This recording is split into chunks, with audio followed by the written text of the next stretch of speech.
In this episode, we speak with John Jahnke, the CEO of Tackle, the leading solution built to help software companies generate revenue through a data-driven cloud go-to-market. John is a business and technology leader with a successful track record of building great teams to drive emerging technology patterns. Tackle works with more than 550 software companies, including CrowdStrike, HashiCorp, Lacework, New Relic, VMware, and many more at every stage, from companies scaling their go-to-market to the largest software companies in the world. They are venture-backed by three of the world's top SaaS investors, A16Z, Bessemer Venture Partners, and Coatue. I'm your host, RJ Lumba. We hope you enjoy the show. If you like the episode, click to subscribe. John, thanks so much for taking the time. It's a delight to chat with you today. Yeah, great to be here. Thanks for having me. So where I'd like to kick off, we're a podcast focused on growth and investing. One thing I had noticed was you had started this company after a fairly long career in the tech industry. Tell us about how you decided to make that transition to become an entrepreneur. Yeah, it's a great question. I actually found my way to tech. I worked in big tech for EMC, and that was a interesting journey in and of itself. But along the way, there were a few different points where I said, I want to go do a startup. I want to be an entrepreneur. And life got in the way. The first time there was a really distinct point in 2009 where I was going to go start a cloud migration company. And my wife and I had just had our first child. And one of my mentors, we were talking about, he's like, is now the right time for you? Like, you have to think about pros and cons. And ultimately, I was in that life stage where it didn't make sense. But that was when that itch started. It was really like late in 2008. And I went on a journey inside of a big company. We acquired a company, and I was able to join the acquired company to help them scale. And they were pretty small at the time. That's actually where I met the co-founders of Tackle. We all worked together at that time. I was the corporate guy that was there to help, and they were like repeat startup people. And we ended up forging a relationship back then. And fast forward, Dylan Woods, our co-founder and CTO, had the idea, and he came back and was like, hey, I have this idea. Would love to chat through it. I'm like, guys, I've never done a day zero company. I want to do one. Like, let me just help. And who knew that helping would turn into what will probably be the next 10 years of my life.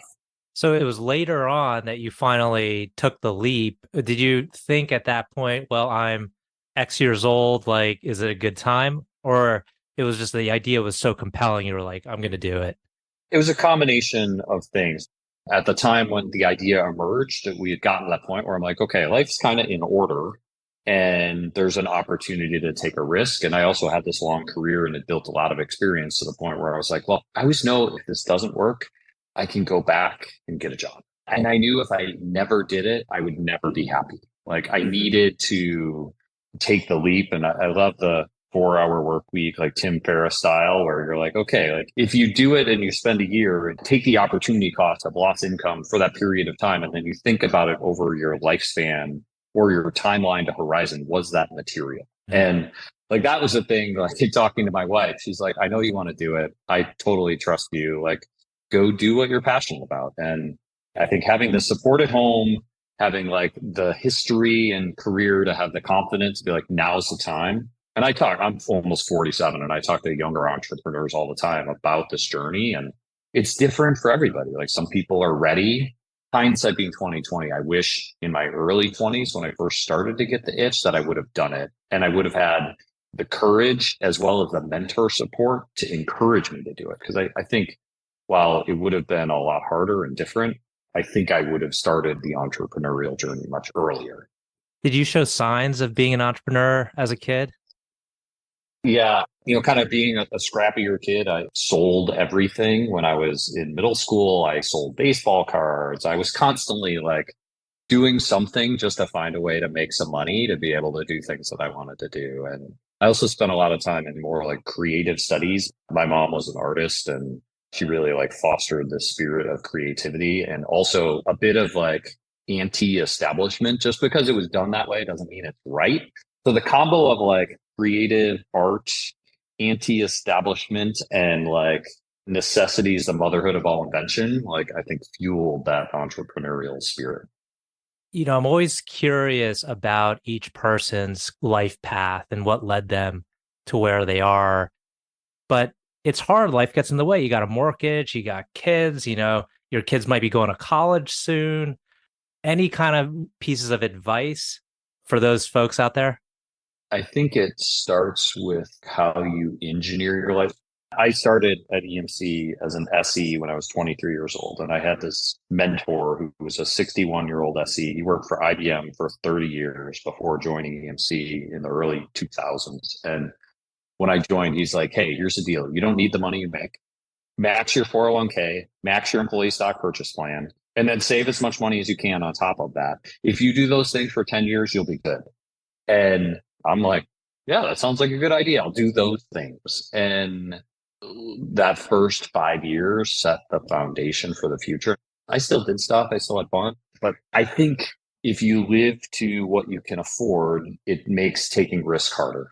Like, I think if you want to take risks in life, you have to engineer your life to be able to support that. Right. And there's nothing wrong with a corporate life. Like, that's you can have a great and fulfilling career. But if you're someone who wants to embrace something that looks a little different, you kind of have to engineer your life that way. And I didn't know at the time that that would enable my entrepreneurial desires, but it like set the foundation for it really early. Another thing that's unique is that you were able to land investment dollars from premier venture capital investors. How do you think you were able to accomplish that? Yeah, so we're born and built remote. Tackle is born and built remote. And my co-founders are in Boise, Idaho. I'm in Buffalo, New York. GitLab had raised their Series B when we were getting started. So you're like, okay, you can build a tier one venture-backed remote company. But at the time, we weren't sure what kind of company we wanted to build. So we really just started to focus on, we raised some seed capital and we started to focus on the problem in the domain. And we're like, let's just focus on the users and delivering high quality outcomes to our customers, and the rest will figure itself out. And we were able to get pretty far into the product market fit cycle and get to north of $1 million in ARR with 50 customers that were really like name notable companies.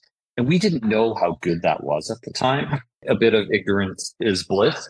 And our first outside venture investor was Bessemer. And Bessemer discovered us because a bunch of their portfolio companies used Tackle in order to enable their cloud go-to-market. And the first time we met with them, I remember Mike Drosh, who's on our board to this day, we had this whole conversation. He's like, wait, how many of our portfolio companies are your customers?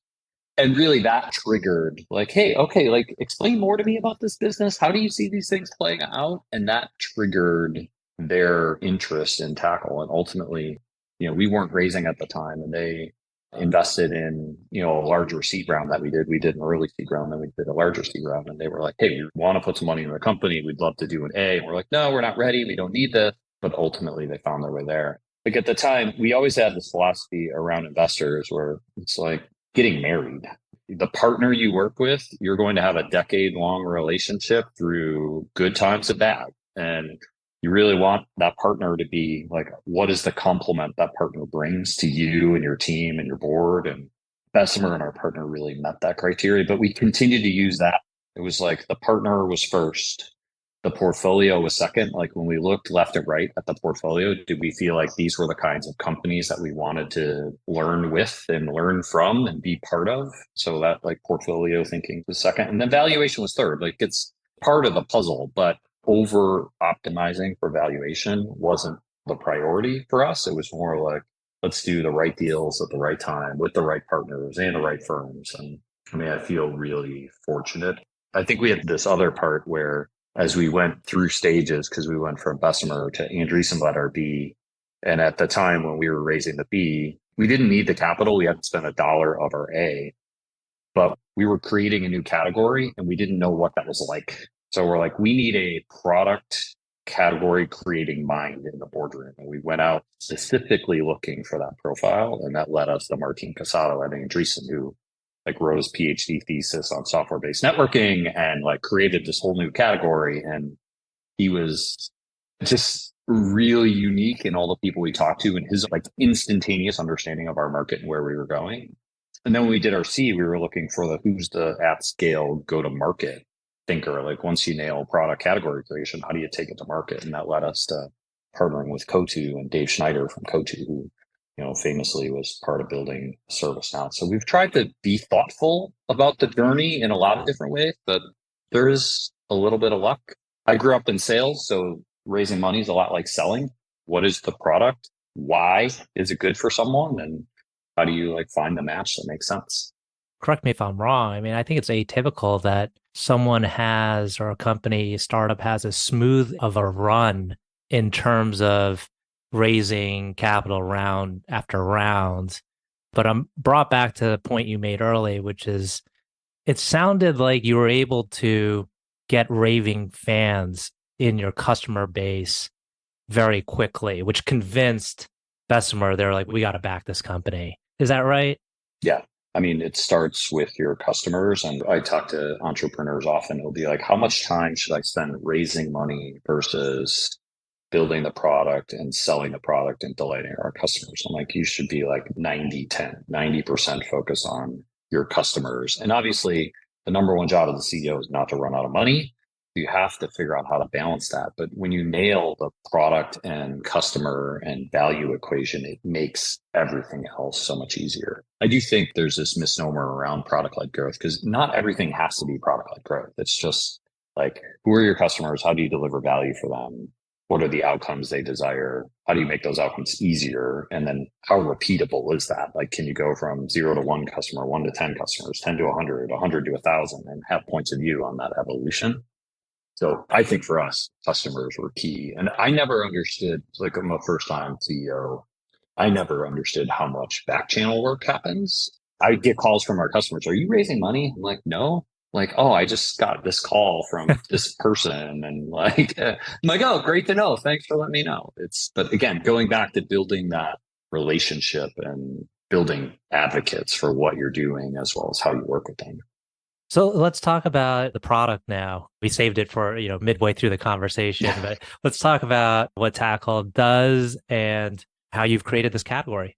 Yeah, so we have built a cloud go-to-market platform that makes it easy for software companies to list, sell, and scale their business in partnership with the cloud providers. And we focus on AWS, Microsoft, and Google. And the theory was that in 2016, when we started to experiment with this, Dylan Woods, our co-founder and CTO, was part of the beta program for AWS's SaaS marketplace. And he's like, hey, I think the clouds are going to change the way that software is sold.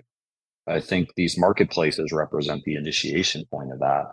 And I think there's a problem here for software companies because no one wants to build software to sell software. And it's sneaky complicated. And especially if you think about doing that across clouds, it's sneaky complicated. So we started with that hypothesis. And then our very first customer was New Relic. And they were like, hey, if half of what you say is true, we're in. And they gave us a PO the same day. And we're like, okay, that feels good. Like, is that repeatable? And we were able to go to a customer cohort that included like Auth0 and PagerDuty and WANDisco and some other companies where we're like, okay, that seems repeatable. Like, how do we invest in that repeatability and drive scale? And the thing that's been fascinating is it started with Marketplace, which is really like this last mile. It's almost like Stripe for cloud for third-party software. But then it's evolved to be like, how do you align your top of funnel to selling through the clouds? And the cloud providers are all capturing such massive wallet share in the enterprise, like kind of across, like cloud is rapidly becoming one of the largest budget line items for all companies. And the ability to put third-party software on your cloud bill gives you some optionality, not only from a solution standpoint, what are the right solutions I need to run my company or to build my products, but also from a budget standpoint. And that's the movement that we see happening. And cloud go-to-market is, for us about using data to make decisions about the best customers to help enable to buy in this new way, co-selling with the cloud providers to align on the solution and the outcome that matters to both of your joint buyers, and then executing on those deals through Marketplace and being able to take advantage of the cloud budgets at scale. I think selling software is the most expensive part of every software company and has not really been optimized. And as we shift out of this growth at all costs era to a back towards capital efficient growth, I actually think these like cloud channels become more fundamental for all software companies long term. Mm-hmm. So then you were the perfect person to do this business, given your sales background. Were you thinking like, oh, I have such deep experience in this, I can definitely accelerate this company forward? Yeah, I grew up in SE, and I actually think an SE is one of the most interesting profiles. And to run a company. I think you either have like product minds, right? Or you have like go to market minds, and SEs sit in the middle, like where it's half product, half go to market. And when Dylan had that original idea, like changing the way that software is sold is something that inspires me. Like I grew up operating in inefficient go to market systems and seeing how they would work. So that was the thing, like seeing that and thinking about how that could change. And especially like we've all seen the consumer side, the evolution of consumer e-commerce and how much has happened there over the last 20 years. And like B2B software, it's someone said this to me last week. It's either like it's the 1970s or it's like 2022. Like you have product-led growth where you show up, in a product-led growth experience, or it's like 1970. And there's really nothing in between. And the future of that, it's like a combination of product led and marketing led and ecosystem led and sales led all blended together. Like, and people are going to use different formulas from those go to market components as they scale. So yeah, I think a long history in go to market was helpful. And those early customers that you were able to bring in, are they still with you? Have they like expanded their relationship with you? Yeah. Those early customers are still with us today and have grown with us and even led us on our journey as we expanded across clouds, as we expanded into deeper capabilities for finance and operation, as we expanded with more top of funnel data and co-sell. Some of our early customers listening deeply to their challenges were how we created the product platform roadmap. What's been the most challenging part to being an entrepreneur and scaling the company? Like, I think the last year has been the most challenging part. Like, we hit product market fit pretty early. We saw repeatability. We had a lot of traction. We were able to grow both ARR and investment. It was like the boom time for software. And now as we shift from the growth at all costs era to back towards capital efficient growth, it's like realigning the company to this new operating era has been challenging. I mean, you get on a path and you put a lot of energy and momentum on going that path, and then the path changes and it takes a lot of energy and momentum to redirect. So, I mean, we've had to work through what that looks like what is our ideal customer profile? How do we service? I mean, we work with 500 companies of all shapes and sizes, from seed stage startups up to some of the largest software companies in the world. And they need different things. And how do we rationalize the product roadmap around that, figure out what the team structure looks like around that, figure out the business model that makes sense. So I do think that companies who navigate the current economic climate successfully will come out stronger. Like, it'll be the strongest vintage of software companies that we've seen in a long time. But it's definitely been tricky. Right. Let's talk about some of the meta aspects to running a company. How do you think about culture? Yeah, I mean, culture, I think this is a Ben Horowitz line. Culture is what your employees do when no one's looking. I think like culture eats strategy for breakfast, and it is really key, especially in a remote company. Like, your culture sets the foundation for the way that the company works. And culture changes, it evolves. Like, how does it become the living, breathing organism that you want it to be? It should be ever growing and evolving, but still have some core tenets that make sense. Like, we're a very customer focused culture. Like, it all starts with our customers, whether that's our product roadmap or the way we go to market, the way we service.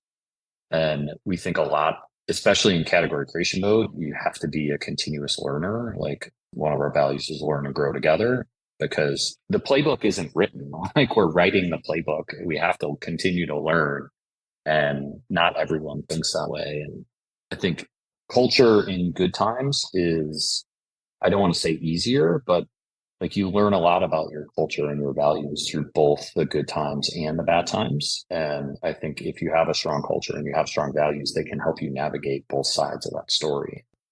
I think we've learned a lot about that over the last year. Did you have experience building a remote culture before you started this company? Not from scratch. We had a lot of experience working remotely in large companies, which taught you a lot of what good doesn't look like.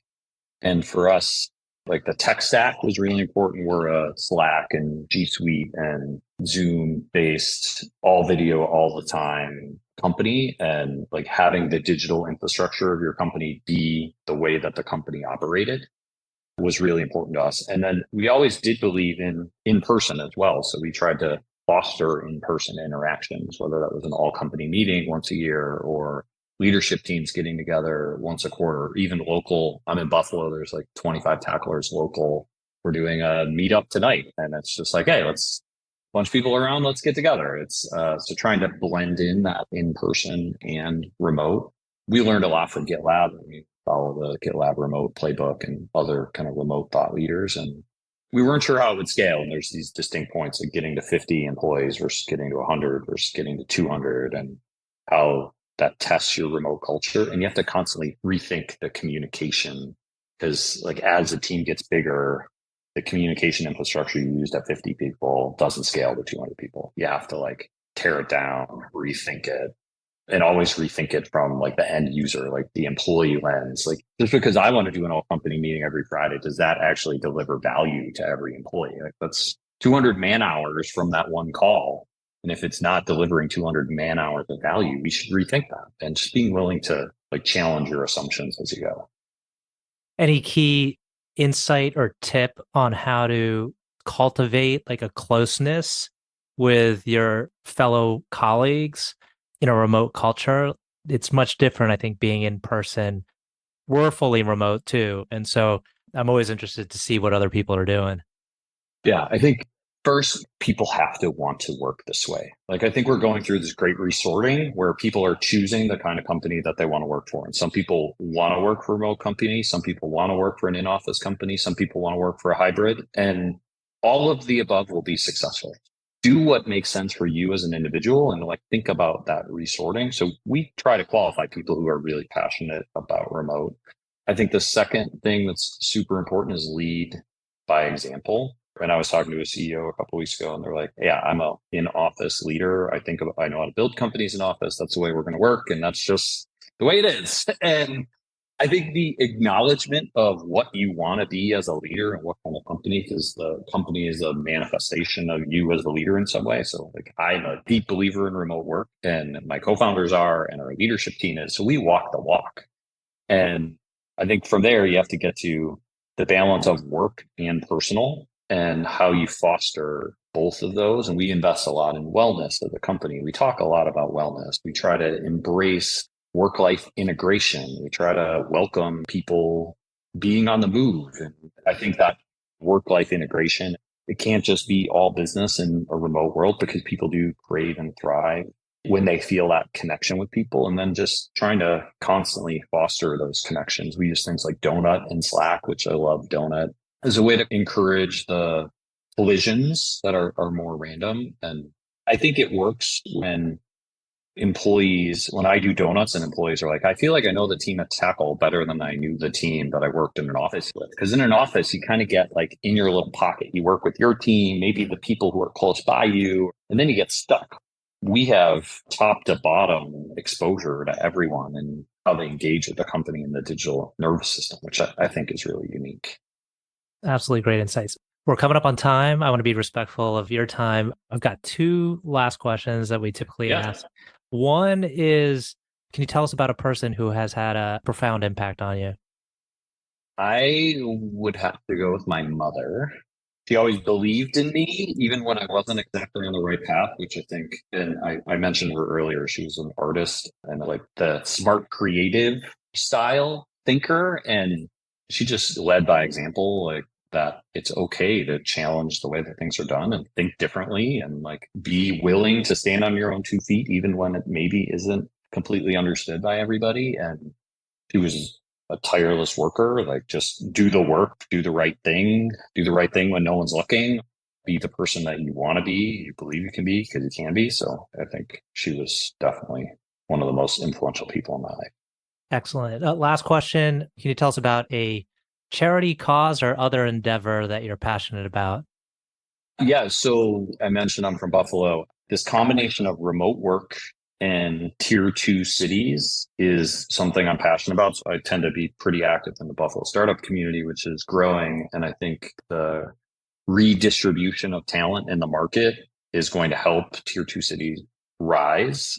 And we definitely have seen this in our ecosystem. My co-founders are from Boise. So like trying to invest in these next generation tech centers to help innovation expand outside of the mega centers is a thing I'm passionate about and look forward to continuing to spend time on as we evolve.